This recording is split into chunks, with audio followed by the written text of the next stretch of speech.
All right, welcome back. Hopefully everybody enjoyed the nice warm weather we had the last several days and managed to get outside and do some stuff. So today we're going to talk about the political response the government will have to the civil rights movement. So the continuous civil rights protests in the 1960s gradually made politicians respond to public opinion and move forward with strong civil rights legislation. So the civil rights movement is working because they're getting the people of the United States on their side. And by getting these people on their side, they will be able to pressure Congress now to act to work on their behalf. So Kennedy's efforts to secure the release of jailed leader Martin Luther King in the fall of 1960 won him the support of the black community and may have contributed to Kennedy's victory over Nixon in the 1960 election. Once in office, however, Kennedy moved very slowly on civil rights issues for fear of losing the votes and support of white Southern Democrats in the U.S. Senate. So these white Southern Democrats that Kennedy needs to vote on his legislation are going to hold a lot of power over him, and this is going to cause Kennedy to act very slowly because he needs those votes. So after the violence in Birmingham, Alabama in 1963, which you guys just watched the video on yesterday, Kennedy proposed a stronger civil rights bill that will call for several things. First, he will call for a ban on segregation in public places.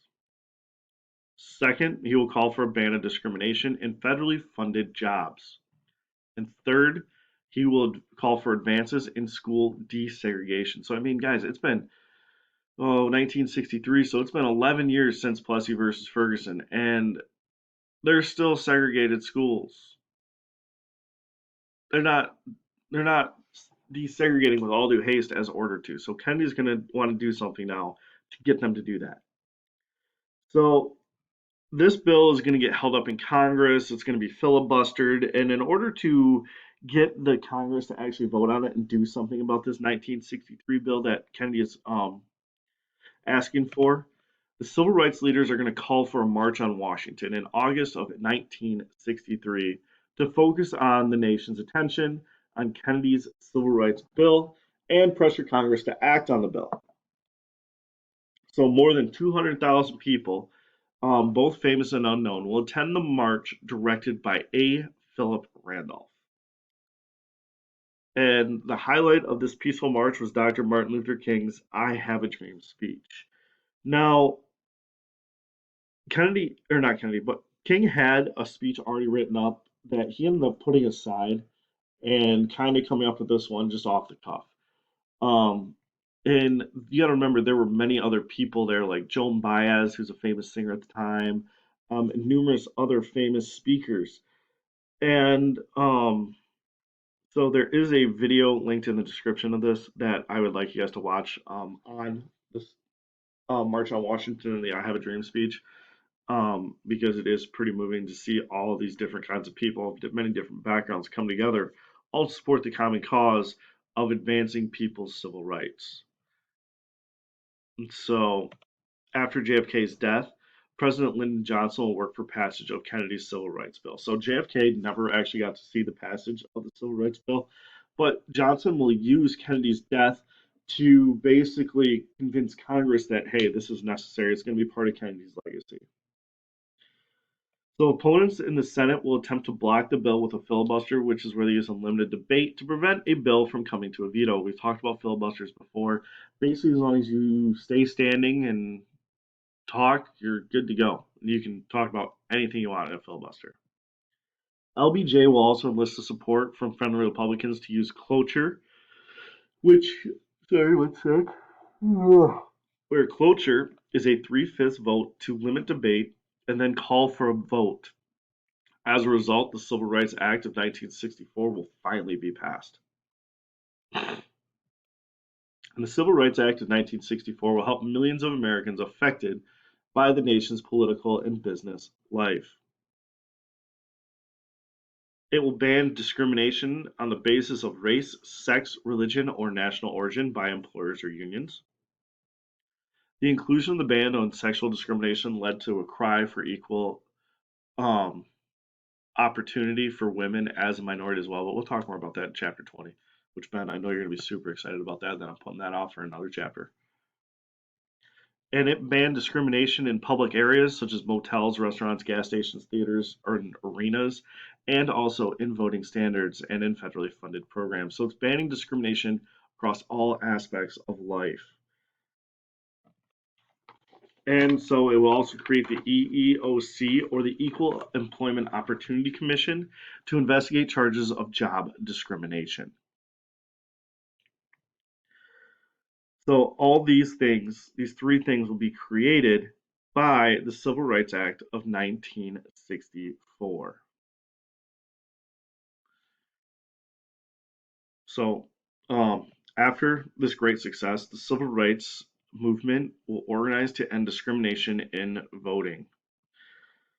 So yeah, they got rid of segregation. However, there's still a lot of barriers for them to be able to vote. So African Americans are now going to be working and focusing on voting. So during the Freedom Summer of 1964, this will all take place after the Civil Rights Bill passed. Civil rights activists will begin voter registration drives in southern states like Mississippi to speed change in government. So if you want to change your government, get out and vote. However, there's going to be a lot of barriers in states like Mississippi to be and allow African Americans to vote. So people are going to have to help them. As African American and white volunteers work to register black voters, white extremists will react with violence. Um, and so civil rights workers will be murdered, attacked by mobs, and also arrested just for trying to register people to vote. Um, and I do have a video clip for you guys to watch. It's going to talk about the things that these people in the Freedom Summer faced. And the thing to know is a lot of the volunteers of the Freedom Summer were college students. Um, and so it wasn't uncommon for people to just kind of go disappearing and not be found for a period of time. And well, what that means is they were killed. And the video clip that we'll be linking in the description will talk about one of those cases. And oftentimes, the people that made these college students disappear and these activists disappear, nothing happened to them. They weren't arrested or anything like that.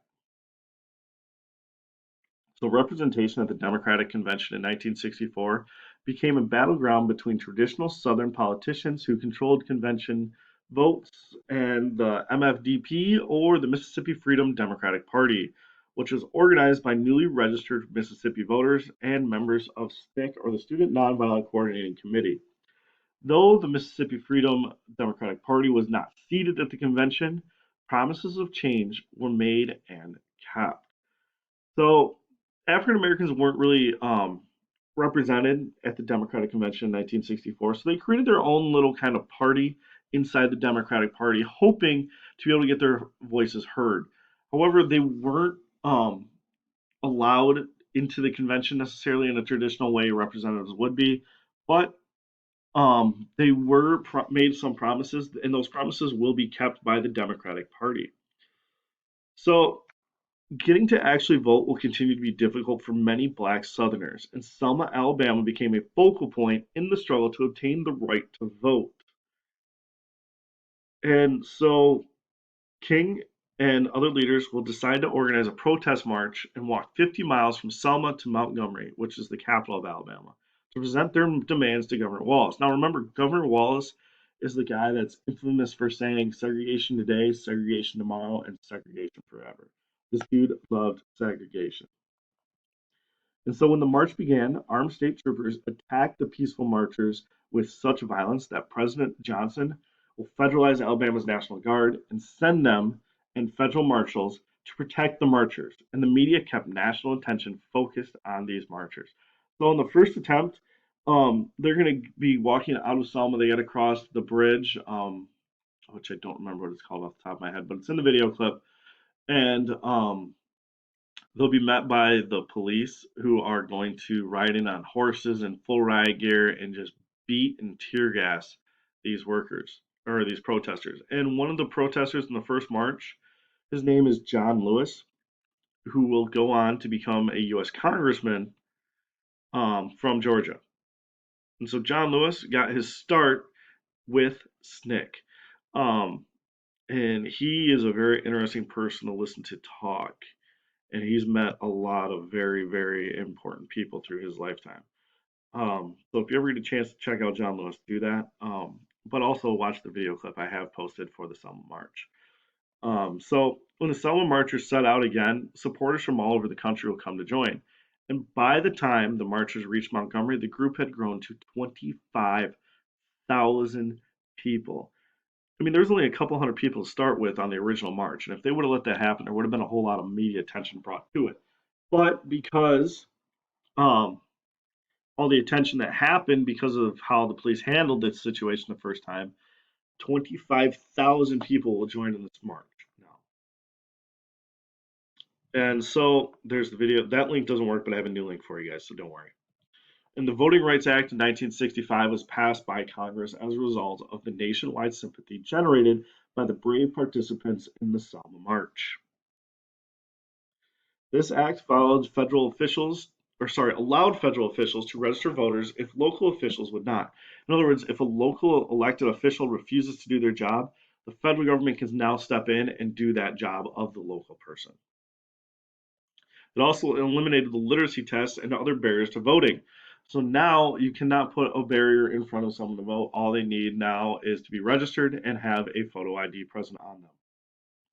And together, the Civil Rights Act of 1964 and the Voting Rights Act of 1965 were legal landmarks that created an entirely new voting population in the South. So, this is where I leave it for today. Please check out those three video clips that are linked in the description. And also make sure you complete the Google form for today because it is worth 7 points, which for some of you can really hurt your grade and hopefully help your grade after that last test, which wasn't great. Also, we're having a test on Monday.